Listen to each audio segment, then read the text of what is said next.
If you've ever wanted the very best Toyota Hilux on the market, well, this one is for you.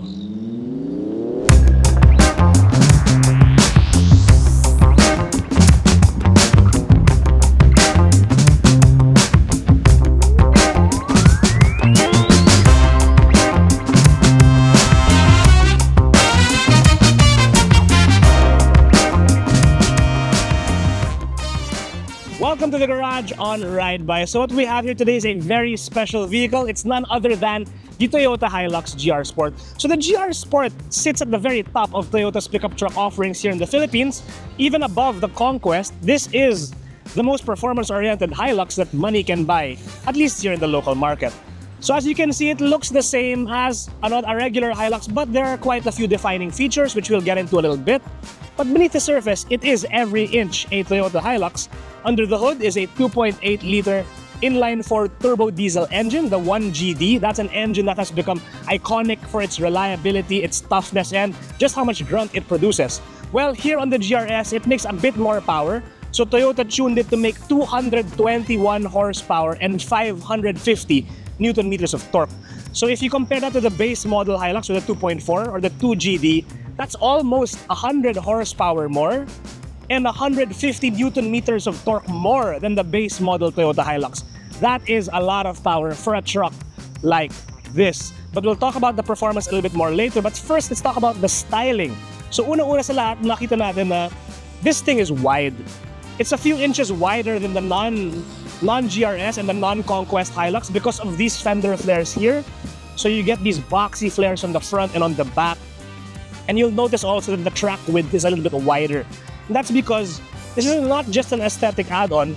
The wide track is thanks to the relocation of the axles of the struts of the pickup truck. So on the previous generation Hilux, the struts were housed further in, both front and back. So dito you can see later, I'll show you that the struts have been moved out. So mas malapad ngayon yung track ng sasakyan because of that. So moving on here to the side, the silhouette is still iconic Toyota Hilux. Nothing really has changed here. This is still the same body as the regular Hilux. You get blacked out trim in the mirrors. Here, blacked out logo and door handles. You get a nice step board. And again, that boxy fender flare here at the back. Now if you come a little bit closer, I'll show you what I was talking about earlier. So here, if you have a previous generation Hilux, you will see that the shock mount is behind this bar over here. But here, the GR Sport as well as the new Conquest models have the shock mount outside, resulting in a wider track. So let's move on to the back of the GR Sport. Here, the Toyota Hilux GR Sport gets the redesigned taillights. These are LED taillights already, which first debuted in the previous generation Hilux Conquest. You get more blacked out accents here, blacked out logos, a different rear bumper with like a pakpak dito sa gilid. You get a reverse cam, and yeah, that's pretty much it. So this particular unit that we have does not have the fashion bar, but if you were to buy a GR Sport today off the showroom floor, it will come with a fashion bar on the back. Okay, so before we start the video, special thanks to the Vermosa Off-Road Park.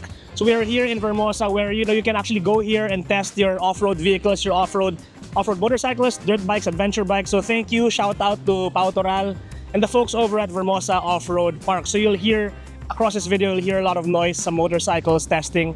Because we're not alone in the park today, we're sharing this park with fellow enthusiasts who enjoy the great outdoors. That being said, let's take a look inside the hood of the Toyota Hilux GR Sport. So unlike the base model Hilux, this one comes with hood struts. So a nice touch for those of you who like working on your cars. You get this too, although it doesn't really serve a purpose because you already have the hood struts. Nonetheless, this is the tried and tested 1GD engine. That is a 2.8-liter inline-4 turbo diesel engine. As I mentioned at the start, it is producing 221 horsepower and 550 Nm of torque. A lot of juice for a pickup truck like this. And later, when we hit the road, makita natin gaano kalakas talaga ang hatak ng Hilux GR Sport. As you can see, Toyota, it's very easy to work on these engines. I personally own a Toyota Hilux G and I perform the maintenance myself. I do the oil changes myself, the air filter, I check the coolant, I top up the windshield washer fluid. Everything is very easy to work on kasi lahat is so accessible. The oil filler cap is here. The air filter here, you can dismantle this with just a basic screwdriver and some clips. And everything is very accessible, and it's nice because Toyota's all about simplicity and reliability. And part of that equation is being able to work on your own car. That said, let's take a look inside the Hilux GR Sport.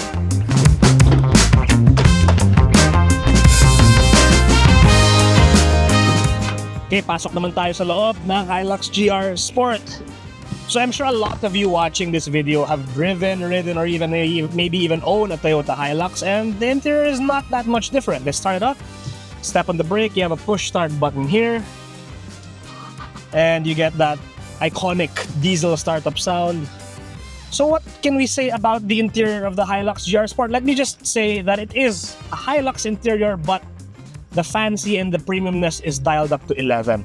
So steering wheel, you get controls, which even the regular Hilux has, but you get a nice leather wrapping here with perforated touches here on the sides. The top has a red stripe, which is parang sports car, no? Parang siyang, you could mistake this steering wheel as a sporty car, maybe even a Corolla or Yaris, a GR Yaris steering wheel. What else? This trim here has a fake carbon fiber pattern, which I'm not really a big fan of. I would have preferred it if Toyota just kept a gloss black or a satin black finish here, but you know, it's okay. It really want to lean into that sporty vibe. Speaking about sporty vibe, you get a GR badge here. You get GR badging here on the headrests. And get this, guys. You get freaking red seat belts. You know it's serious when you get red seat belts, right? So yeah, red seat belts, parang naka sports car, parang naka Supra. Okay, kidding aside though, this is a very functional interior because it is a Hilux interior. There's the same panel that you get, there's the same, everything is a Hilux piece of interior trimming, except it's just more fancy, right? You get this big infotainment display, which supports wireless Android Auto and Apple CarPlay, but I have it wired because I like charging my phone as I drive, despite there being a wireless charger here. Problema ko kasi sa wireless charger, personally, yung phone ko umiinit eh. So I don't really like using wireless chargers because when my phone gets hot, it gets slow, it hangs, it lags. So I just do it the old-fashioned way. Plug it in, I get my Apple CarPlay. It's the usual Apple CarPlay interface that everyone is familiar with. Now let's talk about why I love Toyota, and that's because they gave us manual climate controls. So here you get dual zone aircon. You have auto function here to the aircon automatically adjust the temperature depending on the temp inside and outside. What else? You get fan speed, you get thermostat. Very easy to use. You can drive, keep your eyes on the road while toggling the aircon, no problem whatsoever. So you also get here a bunch of switches, which you might be wondering what they're for. So at the bottom, you get two 12-volt sockets. On my personal Hilux, this one powers a dash cam. This one powers a fast charger.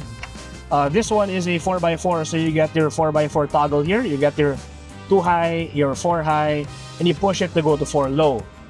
This is the top of the line version, so you get a diff locker. The diff locker button is here. It's a rear differential lock. You get your traction control and your stability program button over here. This is your descent assist. So descent assist control, that will help you when you're going downhill, very steep off-road terrain. You won't really have to worry about braking. The truck will manage the descent for you. One thing I did notice, however, is there is a USB port over here. It doesn't seem to do anything. So I plugged my phone, it doesn't even charge. I don't think it's powered because the USB port for the head unit is over here. So it might have been an afterthought on Toyota's part, but maybe you can have this wired somehow so you can actually charge your phone or power up additional devices.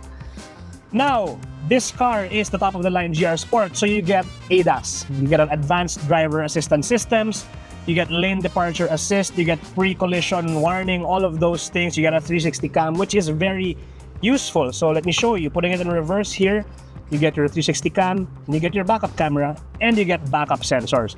One thing you will notice though, na yung display is parang galing 1995, no? Parang medyo hindi siya high-res. And that's something that I noticed with Toyota. They've been doing that for quite a while. Even my personal Hilux has the stock head unit. The backup camera isn't HD, but it does the job. It's enough na kita mo naman na what's behind you, and the backup sensors do the trick. You can also toggle the ADAS, although it's not in the infotainment system. You do it through the instrument cluster, which is in an analog digital combo. So what you have to do is you go to the settings, and here you can choose LDA, which is lane departure assist, and PCS, which is pre-collision sensitivity, or I don't know what PCS exactly stands for, but you can adjust the sensitivity of the PCS and the LDA here in the settings. Ako personally, I have it off. I have lane departure assist off because Toyota has this tendency to really take the steering wheel and yank it back at you to go back to the lane. Pero that's nice though kasi pwede mong i-adjust lahat ng features in this car, making it very user-friendly. That said, let's take a look at the back if you're gonna carry passengers. Okay, moving on to the back of the GR Sport. Okay, this is at my driving position, 5'8". Lots of legroom here. Headroom is a bit questionable if you're taller than me. If you're maybe a 6-footer, you're gonna struggle to be comfortable. You're gonna have to lean and slouch a bit. But unlike the base model Toyota Hilux, you do get aircon vents here at the back, so that's useful. You get cup holders on the side of the doors, and you get this drop-down armrest with cup holders too. Ideal for just seating 4 and you wanna have snacks on your road trips. This is actually a nice place to be in. The only problem is hindi mo pwede i-recline kasi nga pickup truck siya. And of course, you also get these nice and sporty red seat belts here at the back. What else can we talk about here in the back? It's a pickup, so it's very basic. You get these hooks for your bags, which is a nice touch. It says it's rated for 4 kilograms, so if you have a 4 kilogram bag, you can hang it there. You get pockets here for maybe your phone, your wallet, your personal belongings, some snacks. But yeah, it is a very basic interior, but it is nice because it has leather, two-tone leather and some suede, which I'm not sure if it's Alcantara, but it feels like Alcantara, so that's a plus. Let's look at the bed. Okay, now let's talk about the bed of the Toyota Hilux. Kaya ka bumili ng pickup truck is because of this bed for you to carry all sorts of stuff. So personally, I drive a Hilux on a daily basis, and what I had to do is I had to put a bed cover. So naglagay ako ng soft tonneau cover because I put lots of things in the trunk, but those are sometimes they're valuable things which I can't allow to be exposed to the elements. So parang lang siyang sedan, pero ang laki ng bed mo, di ba? So talking about the bed, so here we have, this has a tailgate assist, which is a nice feature because hindi ka mabibigatan when you lower the bed. So like going up on the bed here, so the bed measures 1.54 meters wide and 1.52 meters long. So based on my personal experience, you can carry all sorts of things here. You can load 2 big bikes. You can load a scooter sideways and close the tailgate. You can put all sorts of things here, your camping equipment, your construction equipment, all the stuff that you want to bring kung lilipat bahay ka. You can use your Hilux as your ultimate utility vehicle. So the Toyota Hilux GR Sport measures in at 5.3 meters long, 2.02 meters wide, and 1.88 meters tall. It has a 3.085 meter wheelbase and a payload capacity of 1,050 kilograms. In stock form, the GR Sport has a ground clearance of 279 millimeters and a turning circle of 13 meters. With that being said, let's get on behind the wheel and take this thing for a spin. Okay, so guys, we are now behind the wheel of the 2025 Toyota Hilux GR Sport. So as I mentioned earlier, ito yung pinaka-off-road focused, pinaka-performance-oriented variant ng Toyota Hilux. Before we tackle the rugged terrain, the off-road section, let's first talk about this car's road-going manners. Kasi syempre, 90% of the time, if you buy this car as your daily driver, you will be driving it on the road. Either you're driving it to work, you're driving it out of town, to trips with your friends and family. Regardless, you're going to be spending most of the time on the road. And unfortunately, just like how the Hilux has that reputation of being matagtag, I'm sorry guys, the Hilux GR Sport is not exempted from that. In fact, I think mas matagtag pa nga siya than the regular Hilux because of the more performance-oriented suspension that comes standard with this vehicle, no? Even on paved roads like this, we are driving on asphalt roads. I still feel all of the undulations and all of the imperfections on the road.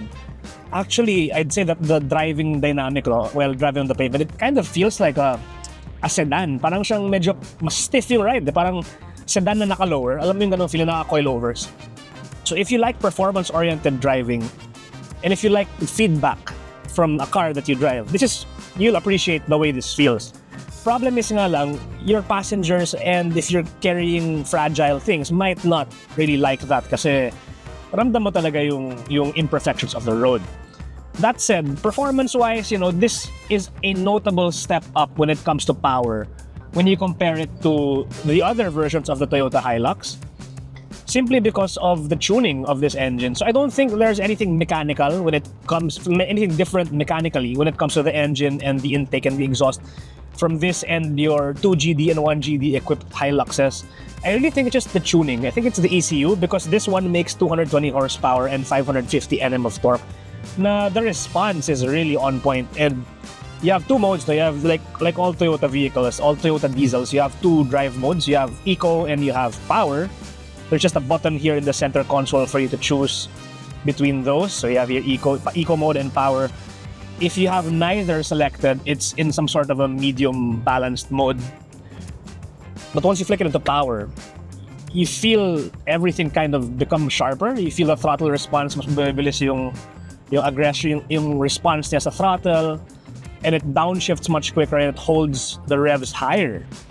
So you'll also notice, so if you change lanes without using your turn signals, iingay yung lane departure assist, which I disabled already yung lane departure assist in a sense na it won't nudge the steering wheel back into the lane. But I don't think you can disable the sound. It will always alert you when you change lanes without using your turn signals, which I think okay na rin because it kind of promotes good driving habits. Okay, so let's talk about the brakes of this pickup truck. No? The standard Hilux has disc brakes up front and a drum brake at the back. Ito naman, GR Sport top of the line, it gets 4-wheel disc brakes. Of course, ABS is standard. So that's not something that you will actually feel right away. Yung braking response niya, notably, malakas yung kagat. Also, for you performance-oriented fans, mga enthusiasts out there, yung brake calipers niya pula. So, I don't know if that's a different unit from the regular Hilux. It looks the same. Parang 4-pot caliper pa rin siya. Pero pula yung caliper at saka meron siyang GR logo. Sayang nga lang, yung stock mags ng GR Sport, medyo parang siyang fan. It's like a turbine-looking thing. So, makapal yung mga spokes niya. So, you can't really see it. But if you really look up close and really look in between those spokes, kitang-kita mo yung red calipers. Also, red is the seat belts, as I mentioned, and the springs. Your suspension springs, your rear shocks, front shocks, and the coils are red. So, I don't know what that means, but if you know, the red is always faster, right? So it's more performance oriented. Yeah, brakes are good. The suspension, as I mentioned, is a bit more matagtag. And the transmission on this truck, it's a 6-speed automatic, which it really feels different from personally, based on my experience, it feels a bit different from the transmission of the regular Hilux. Although yung Hilux ko, personally, the one that I own is a manual transmission Hilux. But I have driven the automatic version several times. This feels sharper, it feels more responsive, especially on power mode. It kind of shifts really quickly. Tsaka grabe yung power delivery. And the nice thing about it, it has a manual gate for you to shift on the column here. And it has paddle shifters as well for you to play around with behind the steering wheel. So that's something that performance drivers will have to appreciate. As you can see, it pulls very hard. So now we're about to enter this medyo off-roady section, back-road section. That's where you can really see the performance of this Hilux GR Sport. Okay, so dito tayo now sa Cavite. Some off unpaved roads, bale wala talaga sa GR Sport. So the stiff suspension here is where you will really, you get to see the dividends of this suspension setup. It really soaks up all of these bumps. And parang wala lang talaga, even on two-wheel drive mode, parang bale wala lang sa kanya yung mga lubak dito, which is nice because you can really take this thing anywhere and not worry about scraping or running out of ground clearance or running out of suspension travel. So that's good for adventurous people, or just if you just want to explore around in the province or around the area. Perfect setup for that. Yeah, so later on when we go back to the off-road park, I'll demonstrate how to use the drive selector, because you have here now it's standard, you're on 2 high when you're on the road. Or when you're just on gravel roads, you can just leave it on 2 high, and then later on you can shift it to 4 high if you're driving on wet off-road terrain, and then 4 low when you're climbing really steep stuff. Pero sa ngayon, we're gonna leave it on 2 high. Okay, so ergonomics of the Hilux GR Sport. So the seats are very nice, very well bolstered. They're still the standard Hilux Fortuner seats, just upholstered in nice leather. So nice bolstering on the upper and lower back. So kahit na ganito medyo matagtag or driving on unpaved roads, it doesn't, you really flop around kasi very well supported ka on the seats. Also, the adjustability here is your standard adjustability. You get your up and down, forward and back. You can recline the seats, pero you can also tilt and you tilt the seat forward and back. So if you want a more relaxed, maybe even sporty driving position, you can tilt it back with the leg portion will raise. So there's more support on your thighs, which is nice. The steering wheel is fully adjustable up and down, and it also telescopes, which is nice. Very easy to dial in the driving position on this pickup truck. So now we're out of the unpaved roads and we're in the paved roads, pero fire roads pa rin siya, hindi siya asfalto. Now you can really feel medyo yung rally pedigree ng GR Sport because the stiff suspension means na yung body roll niya is konti lang despite all that ground clearance, no? Despite it being kind of parang lifted na siya out of the factory. It's pleasantly surprising that when you're driving it on twisty roads, hindi siya ma-roll, hindi siya masyadong wallowy. It feels very confident, it feels very planted. And that's something that I think is nice because it makes it easy to drive both on and off-road. So as we're pushing it here a bit, I'm gonna put it on power mode. And so kita mo, nag-downshift siya mag-isa. And the revs are a bit higher. Everything feels sharper, the throttle response is sharper. Of course, it does not have adaptive suspension, it does not have adaptive steering. But that alone, the transmission and the engine mapping changes when you put it on power mode. And it allows you to really have a bit of fun with this very capable engine. Okay, so now we are off-road. Let's talk about the 4x4 system of the Hilux GR Sport. So it's the same from the Hilux J 4x4 and the Hilux Conquest 4x4 and this GR Sport.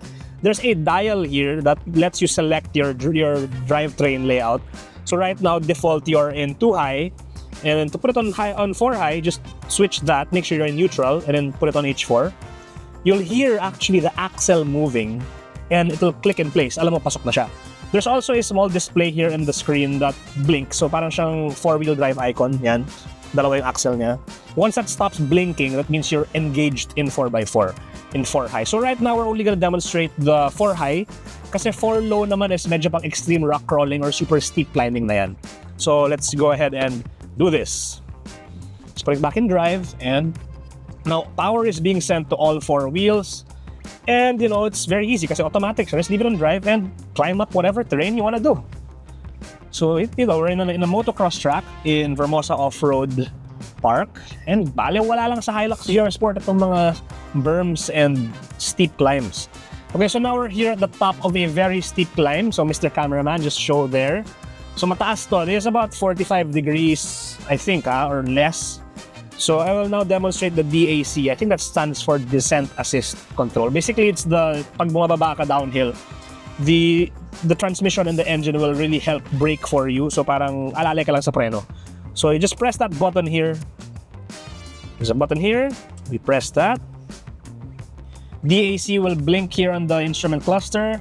When it finishes blinking, that means it's ready. It's that icon right there. And now we can just descend. So alali lang sa preno, don't need to do anything. The truck will take care of the descent for you. You'll actually hear it, the sound that it makes. See, parang may, you hear that? Parang siyang pumping sound. Oh. There. And just like that, you are done. So easy to use, guys. Sobrang reliable nitong 4x4 system ng Toyota. Tried and tested. You know, I mean, you can still get stuck, okay? But it's capable of taking you pretty much anywhere.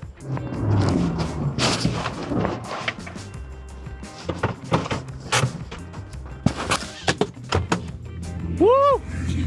What a fun vehicle this thing is. Where can you find a vehicle that is so much fun, that's so practical, and looks so good? That is the Toyota Hilux GR Sport for you guys. And I had a hell of a time driving this thing here in Vermosa as well as on the roads here in Cavite. Now let's talk about our overall ratings for this very capable pickup truck. Let's start with performance. 2.8-liter turbo diesel engine with 220 plus horsepower and 500 plus Newton meters of torque is a lot more than anyone can ask for a daily driver. And simply because of how capable it is, it has a 4x4 system with a locking differential and an automatic LSD. This thing is very capable. So I'm gonna give it a 9 out of 10 when it comes to performance. Handling-wise, let's talk about the suspension a bit.